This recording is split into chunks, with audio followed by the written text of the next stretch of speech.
இந்த வீடியோல நம்ம என்ன பார்க்க போறோம்னா, துலாம் ராசிக்காரர்களுக்கு 2026 ஜூன் மாதம் நடக்கக்கூடிய அந்த குரு பெயர்ச்சி எத்தகைய ஒரு பலாபலன்கள் நிறைந்த ஒரு அமைப்பு துலாம் ராசிக்காரர்களுக்கு கொடுக்க போகுது. அடுத்து வரக்கூடிய 13 மாதங்கள் 2026 ஜூன் மாதத்திலிருந்து 2027 ஜூன் மாதம் வரைக்கும் குரு கடகத்துல சஞ்சரிக்கிறார். அதுல 3 மாசம் பாருங்க, நவம்பர் டிசம்பர் 2026, ஜனவரி 2027, ஆண்டின் கடைசியும் அடுத்த வருஷத்தின் ஸ்டார்டிங்லயும் பாருங்க அதிபகரமாக சிம்மத்துக்கே வருகிறார்.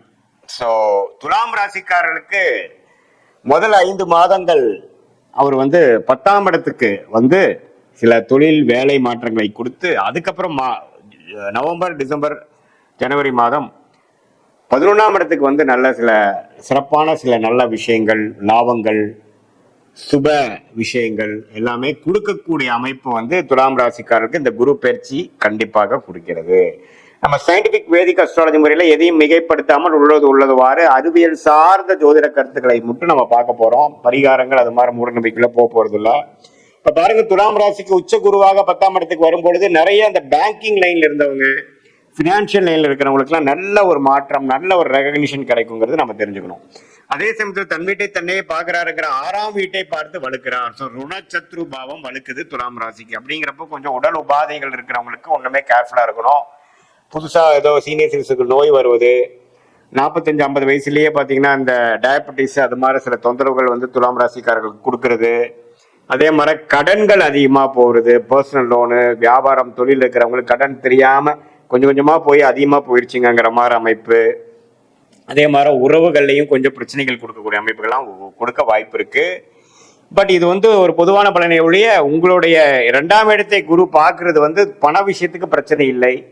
பண புழக்காட்டங்கள் அதிகமா இருக்கும். ஆனா கடன் விஷயத்துல மட்டும் கேர்ஃபுல்லா இருக்கணும். உடம்பு உபாதைகள்ல கேர்ஃபுல்லா இருக்கணும். அதே மாதிரி உறவுகள்ல கேர்ஃபுல்லா இருக்கணும்.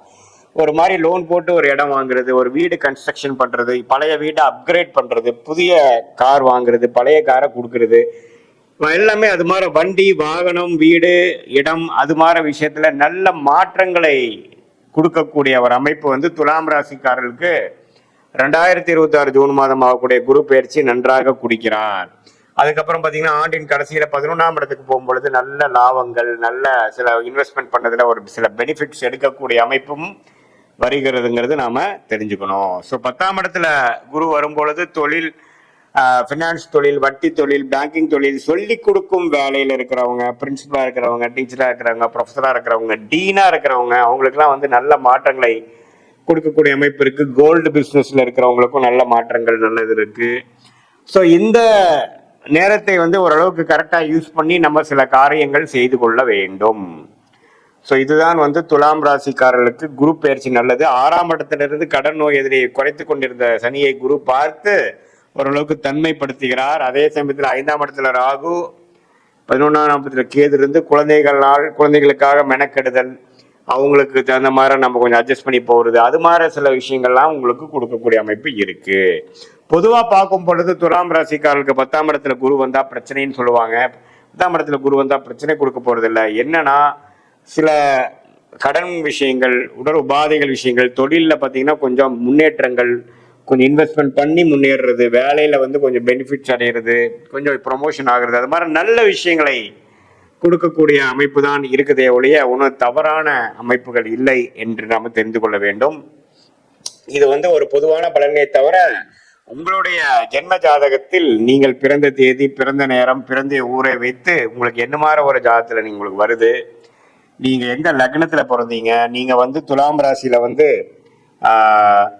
சுவாதி நட்சத்திரத்துல பிறந்தீங்களா, விசாக நட்சத்திரத்துல பிறந்தீங்களா, சித்திர நட்சத்திரத்துல பிறந்தீங்களாங்கிறதெல்லாம் எல்லாம் ஆராய்ந்து அதுக்கு தகுந்த மாதிரி நம்மளுடைய சயின்டிபிக் வேதிக் அஸ்ட்ராலஜி முறையில துல்லியமான, மிகைப்படுத்தாமல் உள்ளவாறு நம்மளுடைய பலாபலன்களை பார்த்து எது மாதிரி விஷயங்கள் ஷார்ட் டேர்ம்ல வரக்கூடிய அமைப்பு இருக்கு, பாஸ்ட் எப்படி இருந்தது, பிரசன்ட் எப்படி போயிட்டு இருக்கு, பழசு கெட்டதெல்லாம் முடிஞ்சிருச்சா, ஒண்ணுமே நடக்கிறதெல்லாம் நல்லதா, அது ஒண்ணுமே சில பிரச்சனைகள் இருக்கா, எது மாதிரி நேரத்தில் எது மாதிரி விஷயங்கள் எடுக்கலாம், நமக்கு வேலை மாற்றம், தொழில் மாற்றம் எப்போ வருது, எது மாதிரி டைம்ல நம்ம கடனை அடைக்க முடியும், எது மாதிரி டைம்ல உடம்பு உபாதைகள் குறையும், குழந்தை செல்வம் எப்ப கிடைக்கும், கல்யாணம் எப்ப நடக்குங்கிற மாதிரி ஒரு வயதினருக்கும் அவங்கவுங்களுடைய ஸ்டேஜஸ் இன் லைஃப்க்கு தேவையான கிளாரிட்டி, தேவையான வாழ்க்கையோட அமைப்புகளோட எப்படி நமக்கு காத்திருக்கிறது, நம்மளுடைய பிராப்தங்கள் என்ன, நம்மளுடைய தோஷங்கள் என்ன, நம்மளுடைய கர்மா என்ன அப்படிங்கறதெல்லாம் தெரிந்து அதுக்கு தகுந்தமாற நம்மளுடைய வாழ்க்கையை அமைச்சு கொண்டோமானால் கண்டிப்பாக வாழ்க்கையில் தேவையற்ற பண விரயங்கள்,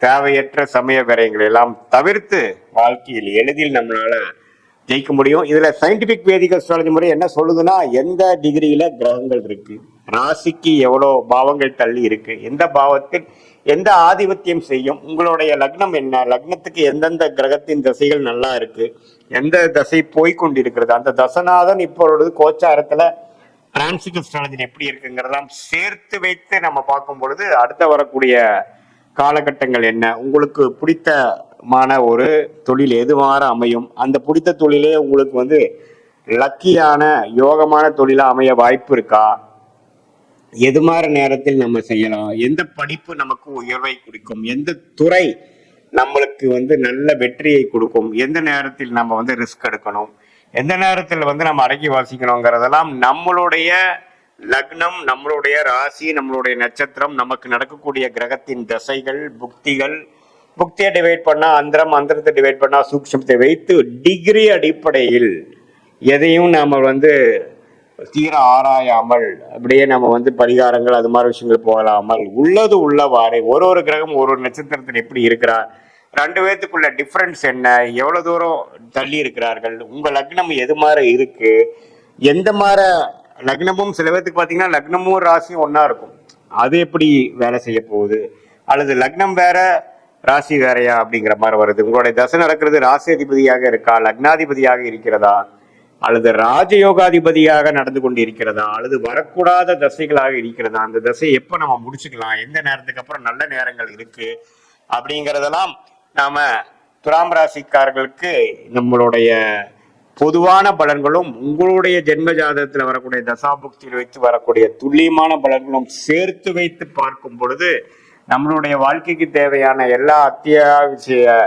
கிளாரிட்டிஸ், வாழ்க்கையில தேவையான கேள்விகளுக்கு வேணுங்கிற விடைகள்லாம் நமக்கு கிடைக்கக்கூடிய அமைப்பு மூலமாக நம்ம தவறான முடிவுகளை தவறான நேரத்தில் செய்து வாழ்க்கையில் துயரப்பட்டு அதுக்கு வேணுங்கிற விலையை கொடுத்து ஒரு டைமும் நம்ம தவறான முடிவெடுத்து நம்ம எதுலையோ நம்ம இறங்கும் பொழுது வாழ்க்கையில 2 வருடம் 3 வருடம் 4 வருடம் பின்னோக்கி போகக்கூடிய அமைப்பு இருப்பதனால் நம்மளுடைய பிராப்தத்தை தெரிந்து நாம் அதுக்கு தகுந்த மாதிரி வாழ்க்கையை அமைத்து கொண்டு வாழ்க்கையில் நம்ம வாழும் பொழுது கண்டிப்பாக எளிதில் வெற்றி பெற முடியும் என்று சொல்ல விரும்புகிறேன். மீண்டும் மற்றொரு காணொலியில் சந்திப்போம்.